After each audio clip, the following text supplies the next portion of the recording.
Pendant ce temps, l'Indochine présente à travers ce Jean-Paul et la môme caoutchouc de Franck Camaï au Cherche-Midi. Qu'est-ce qui fait que vous êtes passionné pour cette période? C'est l'Indochine parce que j'avais un grand-père indochinois que je n'ai pas connu puisqu'il est mort quand j'avais 12 ans.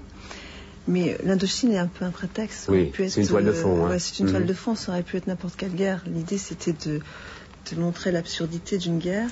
Et le point, dirons-nous, crucial de Jean-Paul et la môme caoutchouc, c'était surtout de montrer qu'à un moment donné, la victime prend toujours le dessus sur le tortionnaire. Donc c'était ça le réel sujet de Jean-Paul et la môme caoutchouc.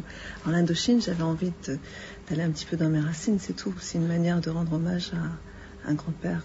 Et ce Jean-Paul lui-même, donc peut-être votre grand-père, est un carteron. Hein. Il a un petit peu de sang vietnamien. C'est ça, c'est un carteron. Mon grand-père, lui, il était eurasien et troisième génération, donc carteron. Donc Jean-Paul est un carteron, mais c'est pas mon grand-père, c'est pas l'histoire de mon grand-père. D'accord.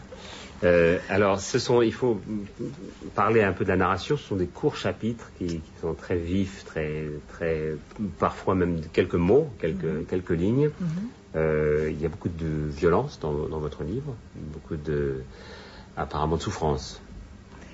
Alors, pour en revenir, c'est vrai que c'est une construction en forme de puzzle, puisqu'on va découvrir Jean-Paul au travers 5 voix. La voix de son instituteur, la voix de sa mère adoptive, de sa propre mère, du colonel Revache et puis du menuisier du village. Donc au travers 5 personnalités, on a donc une autre personnalité qui découle, donc celle de Jean-Paul, la môme caoutchouc de Jean-Paul.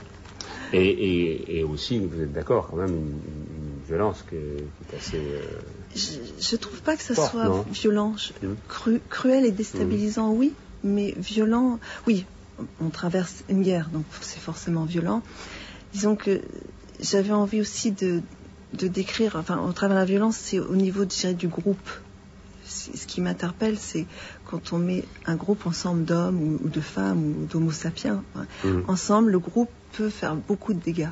Comment la foule peut devenir absolument tortionnaire, tout à fait, odieuse, violente, faire torturante. des actes absolument inimaginables, alors que les mêmes personnes isolées ne le feraient pas. Tout à fait.